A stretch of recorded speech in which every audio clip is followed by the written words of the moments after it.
नमस्कार दोस्तों, स्वागत है आपका शब्दों की आवाज में। आज हम सुनने जा रहे हैं महान लेखक मुंशी प्रेमचंद की बेहद प्रसिद्ध और भावुक कहानी दो बैलों की कथा।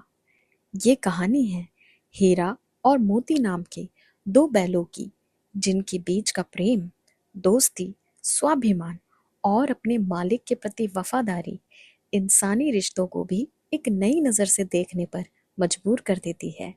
तो आइए सुनते हैं प्रेमचंद की यह खूबसूरत कहानी दो बैलों की कथा।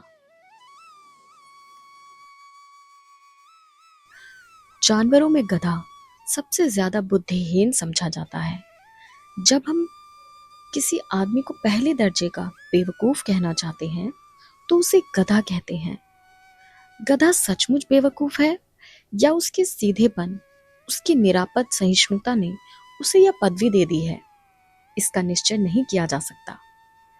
गायें सींग मारती हैं, ब्याई हुई गाय तो अनायास ही सीनी का रूप धारण कर लेती हैं। कुत्ता भी बहुत गरीब जानवर है, लेकिन कभी कभी उसे भी क्रोध आ ही जाता है। किंतु गधे को कभी क्रोध करते नहीं सुना न देखा। जितना चाहो गरीब को मारो, चाहे जैसी खराब सड़ी हुई घास सामने डाल दो, उसके चेहरे पर कभी असंतोष की छाया भी नहीं दिखाई देगी। वैशाख में चाहे एक आध बार कुलेल कर लेता हो, पर हमने तो उसे कभी खुश होते नहीं देखा। उसके चेहरे पर एक विषाद स्थायी रूप से छाया ही रहता है। सुख, दुख, हानि, लाभ, किसी भी दशा में उसे बदलते नहीं देखा। ऋषियों मुनियों के जितने गुण हैं वे सभी उसमें पराकाष्ठा को पहुंच गए हैं। ऋषि मुनियों के जितने गुण हैं वे सभी उसमें पराकाष्ठा को पहुंच गए हैं, पर आदमी उसे बेवकूफ कहता है। सद्गुणों का इतना अनादर कहीं नहीं देखा। कदाचित सीधापन संसार के लिए उपयुक्त नहीं है। देखिए ना, भारतवासियों की अफ्रीका में क्या दुर्दशा हो रही है। क्यों अमेरिका में उन्हें घुसने नहीं दिया जाता। बेचारे शराब नहीं पीते, चार पैसे कुछ समय के लिए बचाकर रखते हैं, जी तोड़कर काम करते हैं, किसी से लड़ाई झगड़ा नहीं करते, चार बातें सुनकर गम खा जाते हैं, फिर भी बदनाम है। कहा जाता है वे जीवन के आदर्श को नीचा करते हैं। अगर वे ईंट का जवाब पत्थर से देना सीख जाते तो शायद सभ्य कहलाने लगते। जापान की मिसाल सामने है। एक ही विजय ने उसे संसार की सभ्य जातियों में गण्य बना दिया। लेकिन गधे का एक छोटा भाई और भी है जो उससे कम ही गधा है, और वह है बैल। जिस अर्थ में हम गधे का प्रयोग करते हैं, कुछ उसी से मिलते जुलते अर्थ में बछिया के ताऊ का भी प्रयोग करते हैं। कुछ लोग बैल को शायद बेवकूफी में सर्वश्रेष्ठ कहेंगे, मगर हमारा विचार ऐसा नहीं है। बैल कभी कभी मारता भी है, कभी कभी अड़ियल बैल देखने को भी में आता है, और भी कई रीतियों से अपना असंतोष प्रकट कर देता है। अतएव उसका स्थान गधे से नीचा है। झूरी काछी के दोनों बैलों के नाम थे हीरा और मोती। दोनों पछाई जाति के थे, देखने में सुंदर, काम में चौकस, डील में ऊंचे।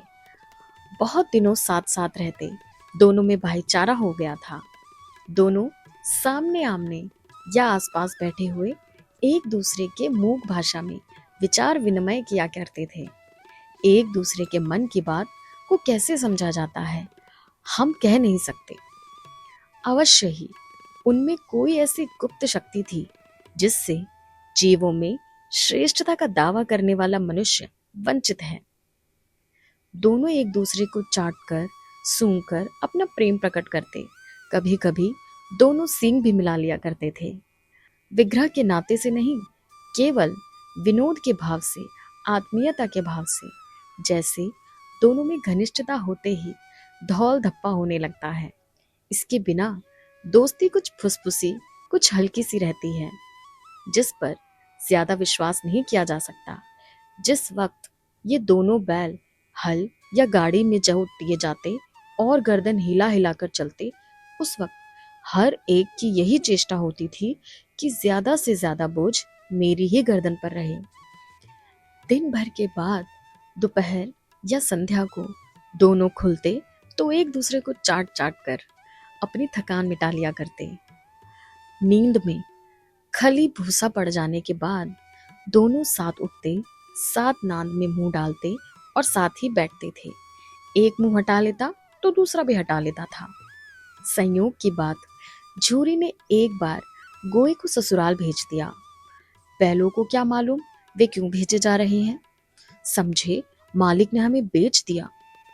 अपना यूं बेचा जाना उन्हें अच्छा लगा या बुरा, कौन जाने।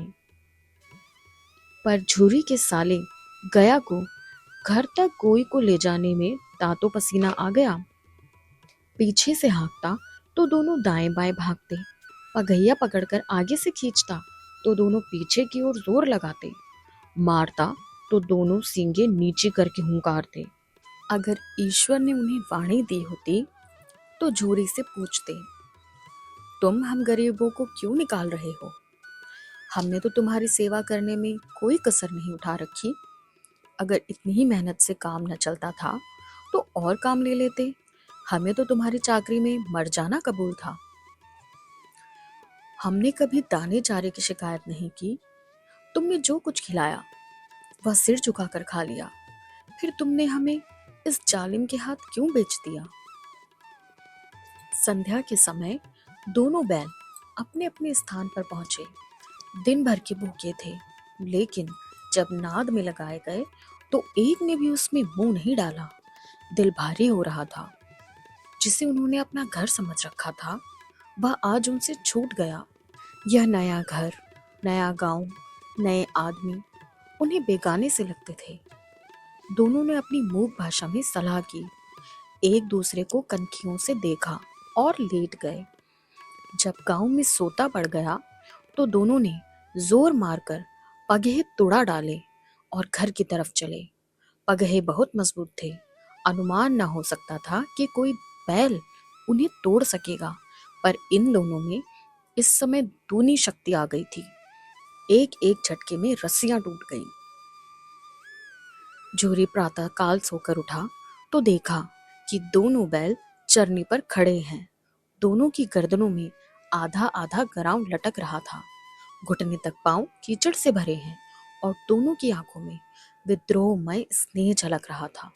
झूरी बैलों को देखकर स्नेह से गदगद हो गया। दौड़कर उन्हें गले लगा लिया। प्रेमालिंगन और चुंबन का वह दृश्य बड़ा ही मनोहर था। घर और गांव के लड़के जमा हो गए और तालियां बजा बजाकर उनका स्वागत करने लगे। गांव के इतिहास में यह घटना अभूतपूर्व न होने पर भी महत्वपूर्ण थी। बाल सभा ने निश्चय किया, दोनों पशुवीरों का अभिनंदन पत्र देना चाहिए। कोई अपने घर से रोटियां लाया, कोई गुड़, कोई चोकर, कोई भूसी। एक बालक ने कहा, ऐसा बैल किसी के पास ना होंगे। दूसरे ने समर्थन किया, इतनी दूर से दोनों अकेले चले आए। तीसरा बोला, बैल नहीं है, वे उस जन्म के आदमी हैं। इसका प्रतिवाद करना किसी को साहस न हुआ। झूरे की स्त्री ने बैलों को द्वार पर देखा तो जल उठी।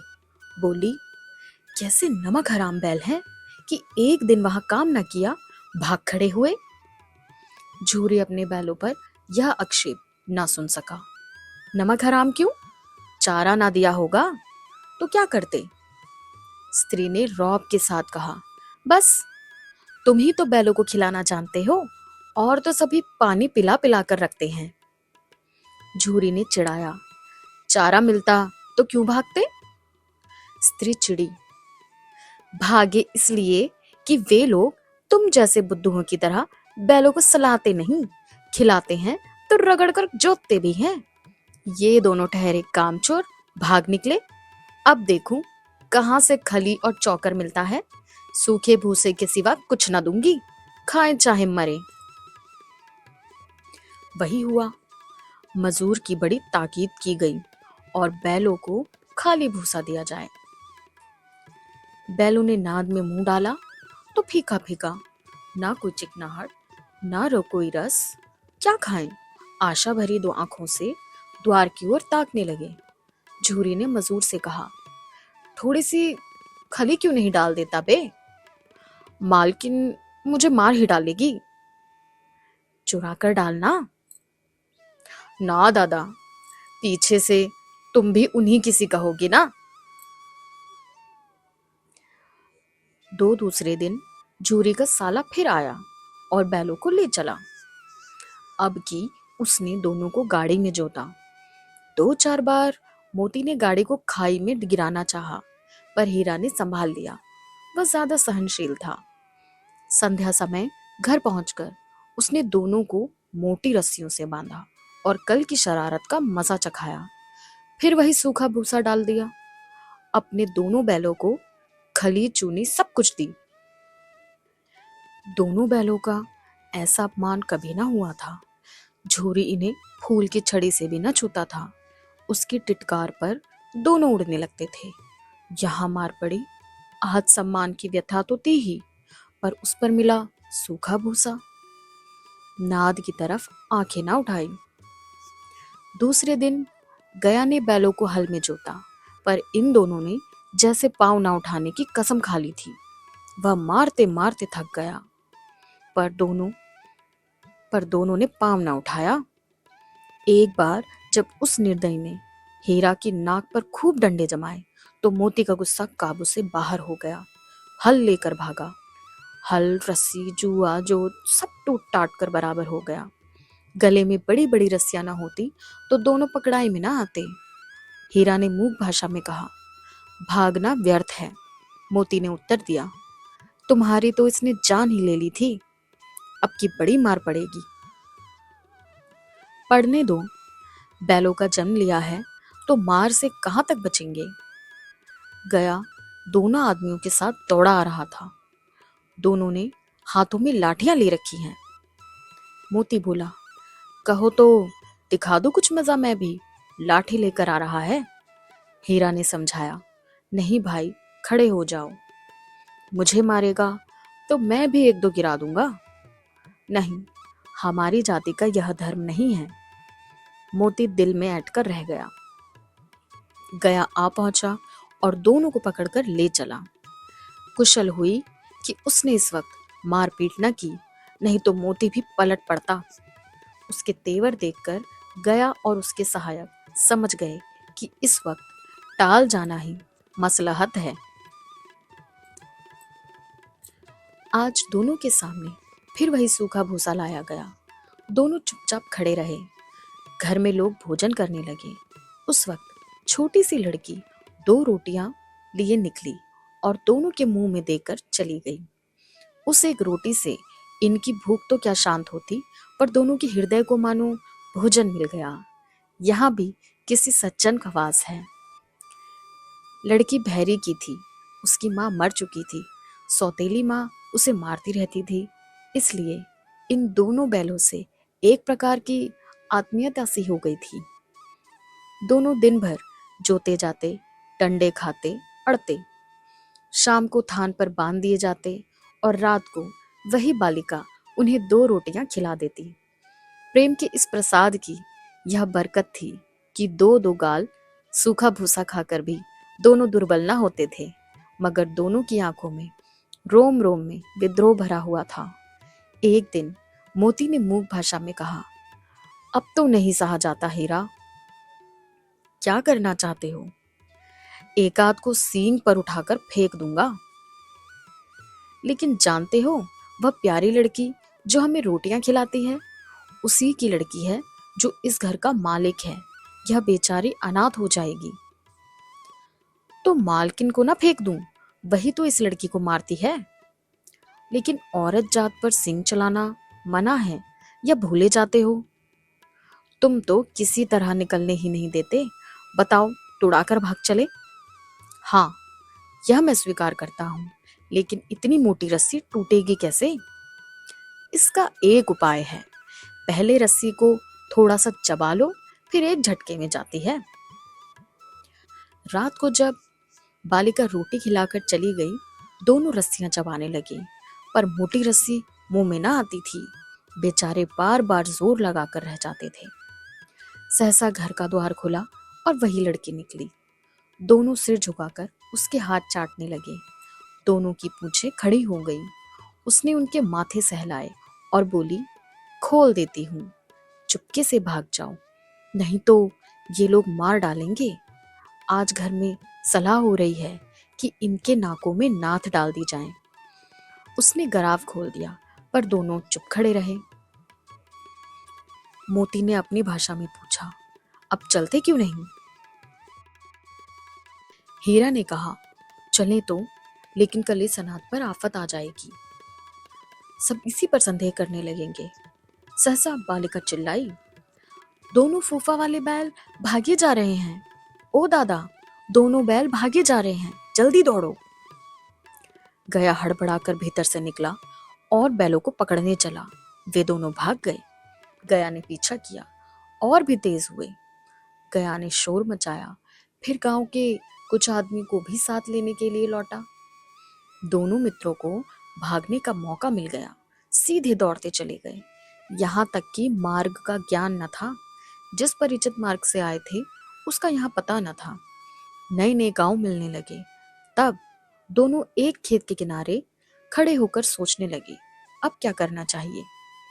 हीरा ने कहा, मालूम होता है राह भूल गए। तुम भी बेतहाशा भागे, वही उसे मार गिराना था। उसे मार गिराते तो दुनिया क्या कहती। वह अपना धर्म छोड़ दे, लेकिन हम अपना धर्म क्यों छोड़े। दोनों भूख से व्याकुल हो रहे थे। खेत में मटर खड़ी थी, चरने लगे।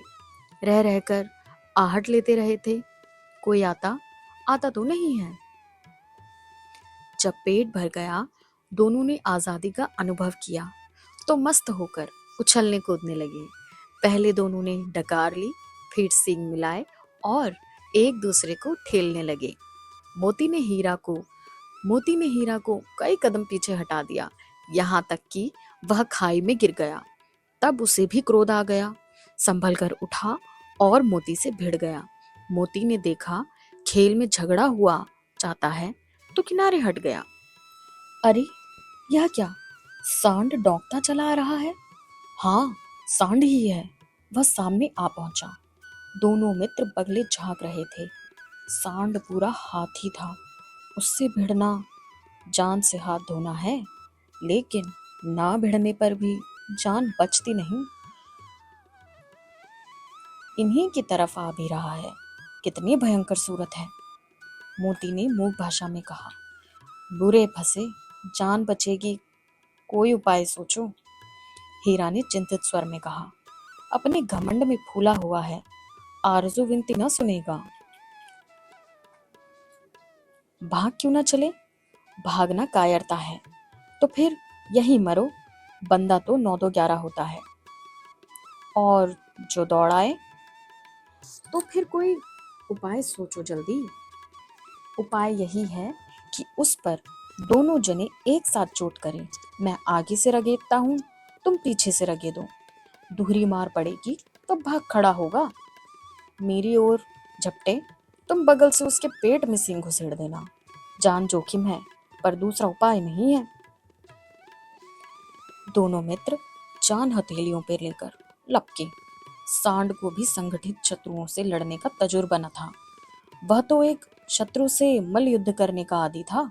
ज्यों ही हीरा पर झपटा, मोती ने पीछे से दौड़ाया। सांड उसकी तरफ मुड़ा तो हीरा ने रगेदा। सांड चाहता था कि एक एक करके दोनों को गिरा ले, पर ये दोनों भी उस्ताद थे। वह अवसर न देते थे। एक बार सांड झल्लाकर हीरा का अंत कर देने के लिए चला कि मोती ने बगल से आकर उसके पेट में सींग भोंक दिया। सांड क्रोध में आकर पीछे फिरा तो हीरा ने दूसरे पहलू में सींग चुपो दिया। आखिर बेचारा जख्मी होकर भाग गया और दोनों मित्रों ने दूर तक उसका पीछा किया, यहाँ तक कि सांड बेदम होकर गिर पड़ा। तब दोनों ने उसे छोड़ दिया। दोनों मित्र जीत के नशे में झूमते चले जाते थे।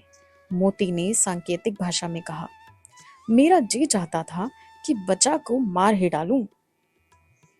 हीरा ने तिरस्कार किया, गिरे हुए बैरी पर सींग न चलाना चाहिए। यह सब ढोंग है। बैरी को ऐसा मारना चाहिए कि फिर ना उठे। अब घर कैसे पहुंचा जाए वह सोचो, पहले कुछ खा ले तो सोचे। सामने मटर का खेत था ही, मोती उसमें घुस गया। हीरा मना करता रहा पर उसने एक ना सुनी। अभी 2 ही 4 ग्रास खाए थे कि 2 आदमी लाठियां लेकर दौड़ पड़े और दोनों मित्रों को घेर लिया। हीरा तो मेड़ पर था, निकल गया। मोती सींचे हुए खेत में था। उसकी खुर कीचड़ में धंसने लगी, न भाग सका, पकड़ लिया। हीरा ने देखा संगी संकट में है तो लौट पड़ा, फंसेंगे तो दोनों फंसेंगे। रखवालों ने उसे भी पकड़ लिया। प्रातःकाल दोनों मित्र कांजी हाउस में बंद कर दिए गए। दोनों मित्रों को जीवन में पहली बार ऐसा सबेका पड़ा था कि सारा दिन बीत गया और खाने को एक दिन का भी ना मिला। समझ में ही ना आता था ये कैसा स्वामी है। इससे तो गया फिर भी अच्छा था। यहाँ कई भैंसें थी, कई बकरियां, कई घोड़े, कई गधे, पर किसी के सामने चारा न था। सब जमीन पर मुर्दों की तरह पड़े थे। कई तो इतने कमजोर हो गए थे कि खड़े भी ना हो सकते थे। सारा दिन दोनों मित्र फाटक की ओर टकटकी लगाए ताकते रहे, पर कोई चारा लेकर आता ना दिखाई दिया। तब दोनों ने दीवार की नमकीन मिट्टी चाटनी शुरू की, पर इससे क्या तृप्ति होती। रात को भी जब कुछ भोजन न मिला तो हीरा के दिल में विद्रोह की ज्वाला दहक उठी। मोती से बोला, अब नहीं रहा जाता मोती। मोती ने सिर लटकाए हुए जवाब दिया, मुझे तो मालूम होता है कि प्राण निकल रहे हैं। इतनी जल्द हिम्मत ना हारो भाई, यहाँ से भागने का कोई उपाय निकालना चाहिए। आओ दीवार तोड़ डालें। मुझसे तो अब कुछ नहीं होगा, बस इसी बूते पर अकड़ते थे। सारी अकड़ निकल गई। बाड़े की दीवार कच्ची थी। हीरा मजबूत तो था। अपनी नुकीली सींग दीवारों में गड़ा दिए और जोर मारा तो मिट्टी का एक चिप्पड़ निकल आया। फिर तो उसका साहस बढ़ा। इससे दौड़ दौड़ कर दीवार पर चोटें की और हर चोट में थोड़ी थोड़ी मिट्टी गिराने लगा। उसी समय कांजी हौस का चौकीदार लालटेन लेकर जानवरों की हाजिरी लेने आ गया। हीरा का उज्जड़पन देखकर उसे कई डंडे रसीद किए और मोटी सी रस्सी में बांध दिया। मोती ने पड़े पड़े कहा, आखिर मार खाई, क्या मिला? अपने बूते भर जोर तो मार दिया। ऐसा जोर मारना किस काम का कि और बंधन में पड़ गए। जोर तो मारता ही जाऊंगा, चाहे कितने ही बंधन पड़ते जाएं। जान से हाथ धोना पड़ेगा, कुछ परवाह नहीं, यूं भी तो मरना ही है। सोचो, दीवार खुद जाती तो कितने जाने बच जाती। इतने भाई यहाँ बंद हैं, किसी की देह में जान नहीं है।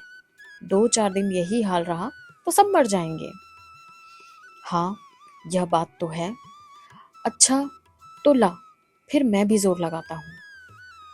मोती ने दीवार में उसी जगह सींग मारा। थोड़ी सी मिट्टी गिरी और फिर हिम्मत बढ़ी। फिर तो वह दीवार में सींग लगाकर इस तरह जोर लगाने लगा मानो किसी प्रतिद्वंदी से लड़ रहा है।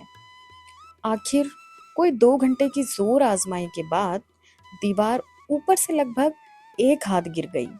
उसने दूनी शक्ति से दूसरा धक्का मारा तो आधी दीवार गिर पड़ी।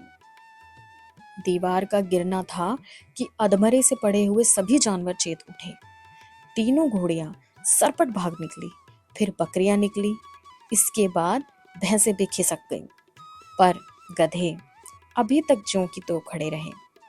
हीरा ने पूछा हीरा ने पूछा, तुम दोनों क्यों नहीं भाग जाते?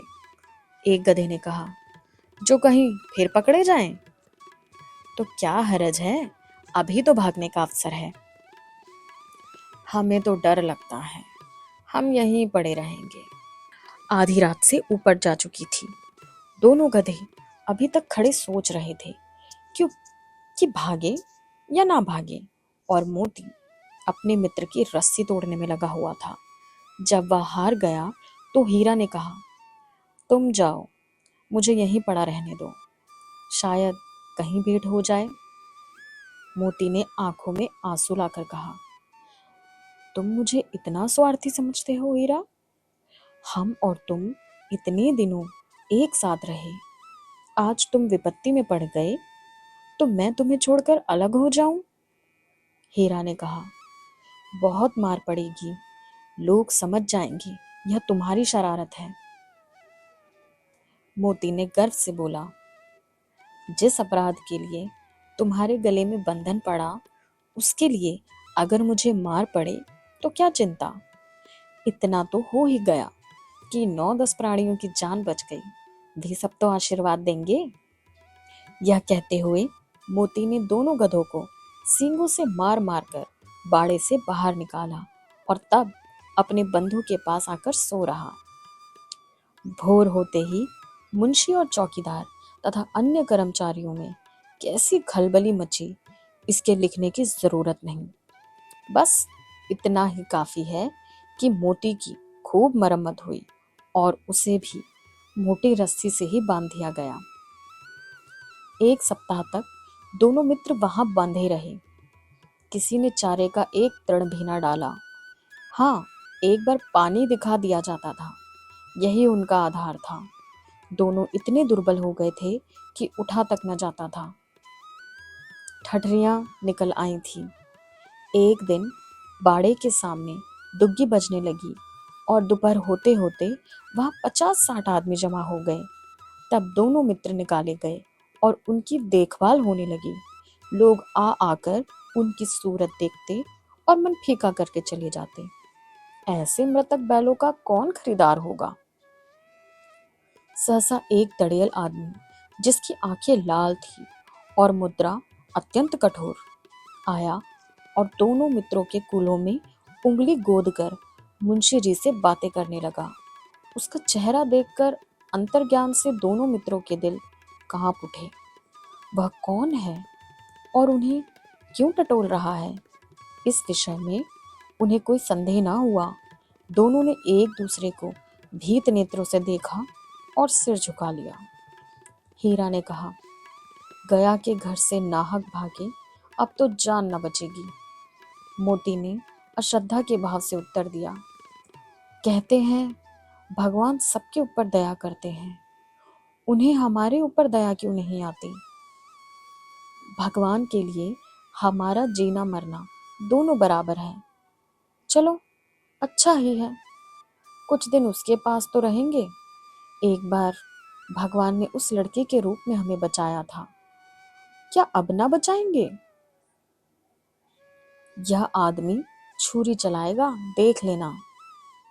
तो क्या चिंता है, मांस, खाल, सींग, हड्डी सब किसी के काम आ जाएंगे। नीलाम हो जाने के बाद दोनों मित्र उस दड़ियल के साथ चले। दोनों की बोटी बोटी कांप रही थी। बेचारे पांव तक न उठा सकते थे, पर भय के मारे गिरते पड़ते भागे जाते थे, क्योंकि वह जरा भी चाल धीमी हो जाने पर डंडा जमा देता था। राह में गाय बैलों का एक रेवड़ हरे भरे हार में चरता नजर आया। सभी जानवर संपन्न थे, चिकने चप्पल। कोई उछलता था, कोई आनंद से बैठा पागुर करता था। कितना सुखी जीवन था इनका, पर कितने स्वार्थी हैं सब। किसी को चिंता नहीं कि उनके 2 भाई बधिक के हाथ कैसे दुखी हैं। सहसा दोनों को ऐसा मालूम हुआ कि परिचित रहा है। हाँ, इसी रास्ते से गया उन्हें ले गया था। वही खेत, वही बाग, वही गांव मिलने लगा। प्रतिक्षण उनकी चाल तेज होने लगी। सारी थकान, सारी दुर्बलता गायब हो गई। आह, ये लो, अपना ही हार आ गया। इसी कुएं पे हम पूर चलाना आया करते थे, यही कुआं है। मोती ने कहा, हमारा घर नगीच आ गया है। हीरा बोला, भगवान की दया है, मैं तो अब घर भागता हूँ। यह जाने देगा, इसे मैं मार गिराता हूँ। नहीं नहीं, दौड़कर थान पर चलो, वहां से आगे हम न जाएंगे। दोनों उन्मत्त होकर बछड़ों की भांति कुलेले करते हुए घर की ओर दौड़े। वह हमारा थान है। दोनों दौड़कर अपने थान पर आए और खड़े हो गए। दड़ियल भी पीछे पीछे दौड़ा चला जाता था। झूरी द्वार पर बैठा धूप खा रहा था। बैलों को देखते ही दौड़ा और उन्हें बारी बारी से गले लगाने लगा। मित्रों की आंखों से आनंद के आंसू बहने लगे। एक झूरी का हाथ चाट रहा था। दड़ियल ने जाकर बैलों की रस्सियां पकड़ ली। झूरी ने कहा, मेरे बैल हैं। तुम्हारे बैल कैसे हैं? मैं मवेशी खाने से नीलाम लिए आता हूं। मैं तो समझता हूं चुराए लिए आते हो। चुपके से चले जाओ, मेरे बैल हैं। मैं बेचूंगा तो बिकेंगे। किसी को मेरे बैल को नीलाम करने का क्या अख्तियार है? जाकर थाने में रपट कर दूंगा। मेरे बैल हैं, इसका सबूत ये है कि मेरे द्वार पर खड़े हैं। दड़ियल झल्लाकर बैलों को जबरदस्ती पकड़ ले जाने के लिए बढ़ा। उसी वक्त मोती ने सिंग चलाया। दड़ियल पीछे हटा। मोती ने पीछा किया। दड़ियल भागा। मोती पीछे दौड़ा। गांव के बाहर निकल जाने पर वह रुका, पर खड़ा दड़ियल का रास्ता देख रहा था।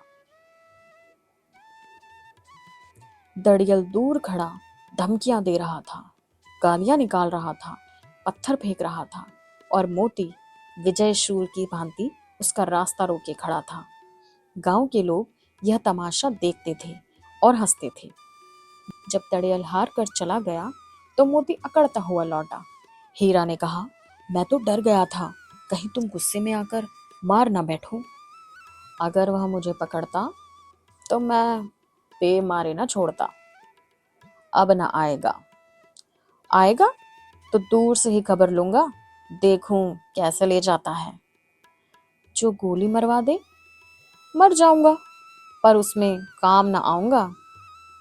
हमारी जान कोई जान ही नहीं समझता, इसलिए कि हम इतने सीधे हैं।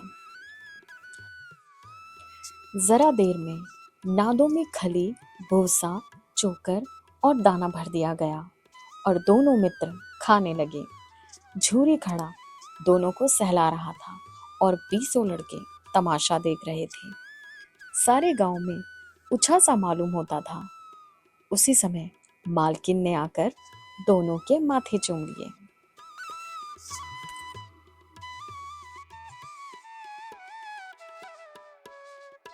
तो दोस्तों, यही समाप्त होती है मुंशी प्रेमचंद की सुंदर कहानी दो बैलों की कथा।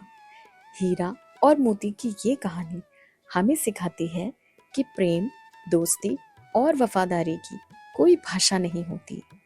आपको ये कहानी पसंद आई हो या आपने इससे क्या सीखा, आप ये हमें ज़रूर कमेंट्स में बताइए और साथ ही शब्दों की आवाज़ को ज़रूर सब्सक्राइब करें और इस कहानी को अपने दोस्तों के साथ भी ज़रूर साझा करें। फिर मिलेंगे एक नई कहानी और नए शब्दों के साथ। तब तक के लिए सुनते रहिए शब्दों की आवाज़। धन्यवाद।